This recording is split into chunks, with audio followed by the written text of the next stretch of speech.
الحمد لله حمدا كثيرا طيبا مباركا فيه. الحمد لله وحده والصلاة والسلام على من لا نبي بعده. اللهم صل على محمد وعلى آل محمد كما صليت على إبراهيم وعلى آل إبراهيم إنك حميد مجيد. اللهم بارك على محمد وعلى آل محمد كما باركت على إبراهيم وعلى آل إبراهيم إنك حميد مجيد. أما بعد فإن خير الحديث كتاب الله وخير الهدي هدي محمد صلى الله عليه وسلم وشر الأمور محدثاتها وكل محدثة بدعة وكل بدعة ضلالة وكل ضلالة في النار. اللهم انفعنا بما علمتنا وعلمنا ما ينفعنا وزدنا علما. اللهم إنا نعوذ بك من علم لا ينفع ومن قلب لا يخشع ومن نفس لا تشبع ومن دعوة لا يستجاب لها. معزز سامعین و ناظرین، السلام علیکم ورحمۃ اللہ وبرکاتہ. آج ہم اللہ کی توفیق سے درس حدیث کا دوسرا سیشن کتاب الصیام میں سے آپ کے سامنے پیش کر رہے ہیں. اللہ رب العزت کی بارگاہ میں دعا ہے کہ اللہ رب العزت ہمیں اپنی کتاب مقدس اور اپنے پیارے نبی صلی اللہ علیہ وسلم کے ارشادات گرامی کا صحیح فہم نصیب فرمائے. آج جہاں سے ہمارے درس کا آغاز ہوگا یہ عمدۃ الاحکام جو ضیاء الکلام کی شرح کے ساتھ ہے، اس کی حدیث نمبر 175 سے ہم درس کا آغاز کر رہے ہیں. پھر یہ اللہ رب العزت کی بارگاہ میں دعا ہے کہ جتنے سامعین، ناظرین، بھائی بہنیں عزیز اس پروگرام کو لائیو سن رہے ہیں یا بعد میں اس کو سنیں گے، اللہ رب العزت سب کے لیے خیر و برکت کا باعث بنائے، سب کے علم کو علم نافع بنائے، اور دین کا علم حاصل کرنے والوں کے لیے اللہ جل شانہ نے رسول اکرم صلی اللہ علیہ وسلم کے ذریعے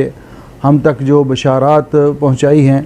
جو خوشخبریاں سنائی ہیں، جن انعامات کی خبر دی ہے پیارے نبی حضرت محمد رسول اللہ صلی اللہ علیہ وسلم نے، اللہ تعالی ہم سب کو ان انعامات سے نوازے. درس شروع کرنے سے پہلے آج معذرت بھی کرنا چاہتا ہوں، کچھ فنی خرابی کی وجہ سے درس کچھ لیٹ شروع ہو رہا ہے، تو اس پر جو جن بہن بھائیوں کو انتظار کرنا پڑا ان سے معذرت ہے. تو آج ہم حدیث پاک جو عمدۃ الاحکام میں سے ہے 175 اس سے اپنے درس کا آغاز کر رہے ہیں، اور اس کے متعلقہ جو مسائل ہیں روزے کے حوالے سے وہ انشاءاللہ بیان کریں گے. تو میں ساتھیوں سے درخواست کرتا ہوں کہ حدیث کی قرأت کریں. حدیث نمبر 175. حدیث نمبر 175. عن عبد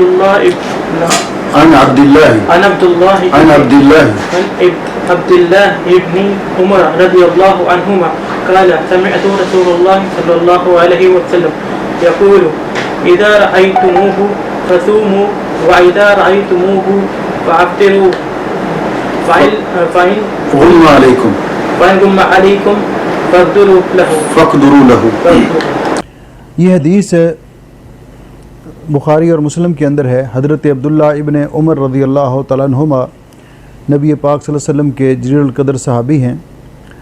اور مکثرین بالروایہ میں سے ہیں کہ جنہوں نے کثرت کے ساتھ رسول اکرم صلی اللہ علیہ وسلم کی احادیث پاک کو یاد کیا اور آگے بیان کی. آپ پہلے احادیث کے اندر یہ پڑھتے آئے ہیں کہ، اور آگے بھی آ رہا ہے حدیث نمبر 176 میں بھی، کہ صحابی کے نام کے بعد ذکر کیا گیا رضی اللہ عنہ، لیکن یہاں پہ ذکر ہے رضی اللہ عنہما. تو اس میں فرق کیا ہے؟ تو اس میں فرق یہ ہے کہ جب باپ اور بیٹا دونوں صحابی ہوں تو ان کے لیے تثنیہ کا صیغہ استعمال کرتے ہوئے استعمال کیا جاتا ہے رضی اللہ عنہما، کیونکہ حضرت عبداللہ بھی صحابی ہیں اور ان کے والد گرامی سیدنا حضرت عمر بن خطاب رضی اللہ تعالیٰ عنہ بھی صحابی ہیں. اس لیے یہ رضی اللہ عنہما کا صیغہ استعمال کیا گیا، اور یہ دعائیہ کلمات ہیں کہ اللہ تعالیٰ ان دونوں سے راضی ہو. بیان کرتے ہیں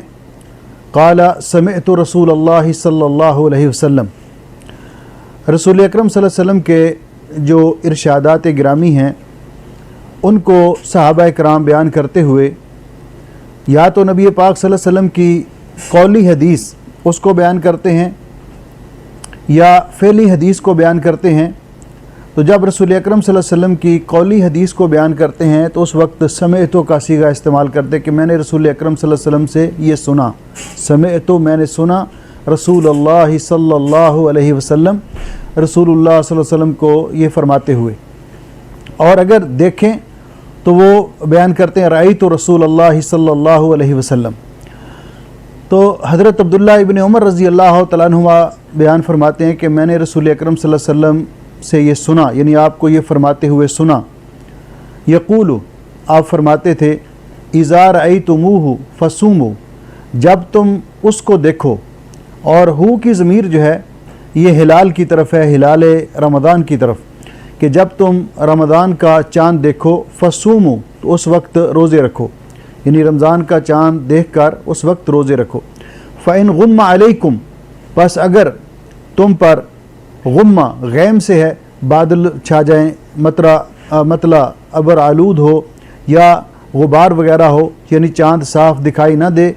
فَقْدُرُوا لَهُ، تو پھر اس کے لیے اندازہ کر لیجئے. فَقْدُرُوا لَهُ، کس کے لیے اندازہ کر لیجئے؟ اور یہ لہو کی ضمیر جو ہے یہ گزشتہ مہینہ یعنی جو رمضان سے پہلا ہے شعبان کی طرف جا رہی ہے، تو گویا کہ شعبان کا اندازہ لگا لیجئے. دوسری حدیث پاک میں جو بخاری اور مسلم کے اندر ہی ہے، حضرت ابو ہریرہ رضی اللہ تعالیٰ عنہ فرماتے ہیں کہ رسول اکرم صلی اللہ علیہ وسلم نے فرمایا صوموا لرؤیتہ وافطروا لرؤیتہ، چاند کو دیکھ کر روزہ رکھنا شروع کرو اور چاند کو دیکھ کر ہی، شوال کا چاند دیکھ کر ہی روزوں کا اختتام کرو. فَإِنْ غُمَّ عَلَيْكُمْ، اور اگر تم پر بادل مطلع ابر آلود ہو، بادل چھا جائیں یا کسی وجہ سے چاند نظر نہ آئے، فَأَكْمِلُوا عِدَّةَ شَعْبَانَ 30 يَوْمًا، تو پھر شعبان کی گنتی 30 روز پوری کر لو، یعنی شعبان کے 30 روز پورے کر لیجئے. کیونکہ رسول اکرم صلی اللہ علیہ وسلم نے جب قمری مہینوں کے ایام ان کا ذکر کیا تو آپ کا اسلوب تفہیم اور آپ کا ایسا پیارا انداز کہ آپ کو اللہ رب العزت نے معلم کائنات بنا کر بھیجا. اور حضرت معاویہ ابن حکم السلمی کی حدیث کے مطابق فرماتے ہیں ما رأیت معلما احسن منہ قط، میں نے رسول اکرم صلی اللہ علیہ وسلم سے بڑھ کر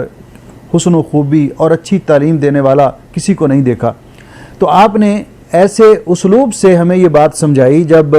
قمری مہینوں کے ایام کا آپ نے ذکر کیا کہ کتنے دنوں کے ہوتے ہیں، تو آپ نے فرمایا الشہر ہاکذا وہاکذا وہاکذا، یعنی گویا کہ یہ اسلوب ایسا ہے کہ جس اسلوب کو ہر شخص سمجھ سکتا ہے. دیکھنے والا بھی دیکھ رہا ہے، جو سن نہیں سکتا لیکن دیکھ سکتا ہے اس تک بھی آواز پہنچ رہی ہے، سننے والا بھی سن رہا ہے، اور جس کو حساب کتاب نہیں آتا وہ بڑی آسانی سے اس کا حساب لگا سکتا ہے. الشہر ہاکذا، یعنی 10 اور 10 30 ہو گئے. اور ایک مرتبہ آپ نے ایک انگلی کو بند کر کے فرمایا وہاکذا، یعنی کبھی 9 بھی 29 کا بھی ہو سکتا ہے. تو گویا کہ قمری مہینہ جو ہے یا 30 دن کا ہوگا یا 29 دن کا ہوگا. تو اس بات سے یہ بات واضح ہو گئی کہ اگر شعبان کو ہم 30 دن کا پورا کر لیں تو جس کا معنی ہے کہ چاند نظر آئے یا نہ آئے، یہ بات ثابت ہو گئی اور یہ حقیقت ثابتہ ہے کہ رمضان شروع ہو چکا ہے. اس لیے فرمایا کہ چاند کو دیکھ کر روزہ رکھنے کا آغاز کرو اور چاند کو دیکھ کر ہی روزوں کا اختتام کرو. اور اگر مطلع ابر آلود ہو، بادل چھا جائیں، چاند نظر نہ آئے، تو پھر شعبان کا اندازہ کر لو، اس کے دن 30 پورے کر لو اور اس کے بعد روزہ رکھنا شروع کر دو. اس سے یہ بات ثابت ہوئی کہ رمضان کے روزوں کے وجوب کا تعلق رؤیت ہلال کے ساتھ ہے. رمضان کے روزوں کے وجوب کا تعلق رؤیت ہلال کے ساتھ ہے. اگر چاند نظر آ جائے، اور رؤیت سے مراد کیا ہے کہ یہ حدیث پاک بتاتی ہے کہ جو شرعی طور پر جو دلیل ہے کہ روزے کب رکھے جائیں اور کب چھوڑے جائیں، تو اصل چیز چاند کا دیکھنا ہے. اور یہ رؤیت جو ہے یہ بصر کے ساتھ ہے، فلکی حساب پر اس کا اعتماد نہیں ہے. چاند کو دیکھنا، خواہ آپ اپنی آنکھوں کے ساتھ دیکھ لیں یا اپنے آلات کے ذریعے دیکھ لیں، چاند نظر آ جائے تو اس وقت روزے رکھنا شروع کریں. اور دوسری صورت بتا دی، یہ شریعت کا کمال ہے کہ اللہ رب العزت نے شریعت اسلامیہ کو عالمگیر بنایا ہے، ہر زمان اور ہر مکان کے لیے اس کی تعلیمات وہ صالح اور قابل عمل ہیں۔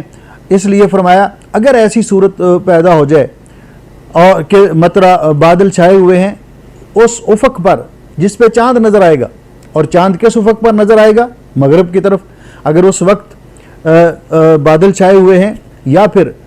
کوئی عبر آلود ہے، غبار ہے، گرد و غبار ہے، آندھی وغیرہ ہے، کوئی طوفان ہے، تو چاند نظر نہیں آ سکا۔ کس دن؟ کہ جب شعبان کا 29واں دن تھا، جب شعبان کا 29واں دن ختم ہوا تو اس دن اگر چاند نظر نہیں آ سکا تو پھر آپ شعبان کے 30 دن پورے کر لیں، شعبان کے 30 دن پورے کر لیں۔ تو گویا کہ رؤیت ہلال پر موقوف ہے روزوں کا آغاز اور روزوں کا اختتام۔ اب یہ رؤیت جو ہے یہ ہر علاقے کے لیے اپنی رؤیت ہوگی، یعنی ساری دنیا کے لیے ایک جگہ پہ چاند نظر آ جانا کافی نہیں ہے۔ جیسا کہ امام ترمذی رحمۃ اللہ علیہ نے وہ حدیث ذکر کر کے جو حضرت قریب سے ہے تو ذکر کرنے کے بعد فرماتے ہیں وَلَمْ يَخْتَلِفْ أَهْلُ الْعِلْمِ فِي الْإِفْطَارِ، وہ بیان کرتے ہیں وَالْعَمَلُ عَلَى هَذَا الْحَدِيثِ عِنْدَ أَهْلِ الْعِلْمِ أَنَّ لِكُلِّ أَهْلِ بَلَدٍ رُؤْيَتُهُمْ، کہ اس بات پر اہل علم کا عمل ہے کہ ہر علاقے کی رؤیت اپنی ہے، جن کا مطلع ایک ہے ان کی رؤیت اپنی ہے، اور اس رؤیت کے حساب سے ان کی قمری تاریخ بھی اپنی ہے۔ مثلا یہاں کویت میں خلیج میں چاند ایک ساتھ نظر آئے گا تو گویا کہ ان کا مطلع ایک ہے، تو یہاں پہ جس دن چاند نظر آئے گا اس دن ہم روزہ رکھیں گے اور رمضان المبارک کی پہلی تاریخ ہوگی۔ ہمارے اپنے ملک پاکستان میں، ہندوستان میں، افغانستان میں، ان جن علاقوں میں افغانستان کے جن علاقوں میں چاند اگلے دن نظر آئے گا تو ان کا روزہ اس دن ہوگا جب وہ چاند دیکھیں گے اور ان کی تاریخ اپنی ہوگی۔ گویا کہ یہاں اگر 2 تاریخ ہے تو وہاں یکم تاریخ ہوگی، تو گویا کہ ہر علاقے کے لیے اپنی اپنی رؤیت ہوگی۔ جو احادیث پاک میں بہت سارے محدثین نے اس پر باب بھی قائم کیا ہے، تو یہ چونکہ زیادہ تفصیل کا وقت نہیں ہے اس لیے میں اشارتاً کہ ہر علاقے کی رؤیت اپنی شمار ہوگی، ایک جگہ چاند نظر آ جانا سب کے لیے کافی نہیں ہے۔ پھر چاند نظر آ جانا، یہ یا تو کسی نے چاند دیکھ لیا، کتنے لوگوں کا چاند دیکھ لینا کافی ہے؟ تو حدیث پاک میں آتا ہے، حضرت ابن عباس رضی اللہ تعالیٰ عنہما روایت کرتے ہیں کہ ایک ان عرابی جاء الی النبی صلی اللہ علیہ وسلم، ایک عرابی، وہ صحابی جو دیہات کے اندر رہنے والے تھے رضی اللہ تعالیٰ عنہ، وہ نبی پاک صلی اللہ علیہ وسلم کی خدمت میں آئے، فقال انی رأیت الہلال، کہ میں نے چاند دیکھا ہے۔ فقال، تو آپ نے ان سے پوچھا اتشہد اللہ الہ الا اللہ، کیا آپ اس کی گواہی دیتے ہیں کہ اللہ کے علاوہ کوئی معبود برحق نہیں؟ واتشہد، قال نعم، تو اس نے کہا جی ہاں۔ قال اتشہد ان محمد رسول اللہ، کیا آپ اس کی بھی گواہی دیتی ہیں کہ محمد صلی اللہ علیہ وسلم دیتے ہیں کہ محمد صلی اللہ علیہ وسلم اللہ کے رسول ہیں؟ قال نعم، تو اس نے کہا جی ہاں۔ تو آپ نے فرمایا فأذن فی الناس، فأذن فی الناس یا بلال، بلال اب لوگوں میں اعلان کر دو ان یصوموا غدن، کہ وہ کل روزہ رکھیں۔ تو گویا کہ ایسا آدمی، مسلمان آدمی، ایک آدمی بھی اگر چاند دیکھ لیتا ہے اس علاقے میں جن کا مطلع ایک ہے، تو چاند کے ثبوت کے لیے، رؤیت کے ثبوت کے لیے ایک آدمی کی گواہی بھی کافی ہے۔ لیکن شوال کے چاند کے لیے امام ترمذی رحمۃ اللہ علیہ لکھتے ہیں وَلَمْ يَخْتَلِفْ أَهْلُ الْعِلْمِ فِي الْإِفْطَارِ إِلَّا بِشَهَادَةِ رَجُلَيْنِ، کہ شوال کے چاند کے لیے، عید کے چاند کے لیے کم از کم 2 آدمیوں کا گواہی دینا یہ لازمی ہے۔ کہتے ہیں اس لیے کہ روزہ رکھنے کے بارے میں عبادت کے سلسلے میں احتیاط اسی میں تھا کہ ایک آدمی نے بتا دیا کہ چاند دیکھا ہے، اس کی بات مان لی، لیکن روزے کے افطار کرنے میں احتیاط اسی میں ہے کہ 2 آدمی اس کے لیے کم از کم گواہی دیں۔ تو گویا کہ اس حدیث پاک میں رسول اکرم صلی اللہ علیہ وسلم نے فرمایا کہ جب آپ چاند دیکھ لیں تو آپ اذا رأیتموہ، جب آپ رمضان کا چاند دیکھ لیں فصوموا، تو روزہ رکھو، وَإِذَا رَأَيْتُمُوهُ، پھر جب آپ شوال کا چاند دیکھ لیں تو اس وقت روزہ افطار کرو، یعنی روزے رکھنے چھوڑ دو۔ اور اگر کسی وجہ سے چاند نظر نہ آ سکے، بادل ہوں یا گرد و غبار ہو، تو ایسی صورت میں پھر شعبان کے 30 دن پورے کر کے اس کے بعد روزے رکھنے شروع کر دینا چاہیے۔ تو یہ تو ہے رؤیت ہلال کے بارے میں باب۔ اسی لیے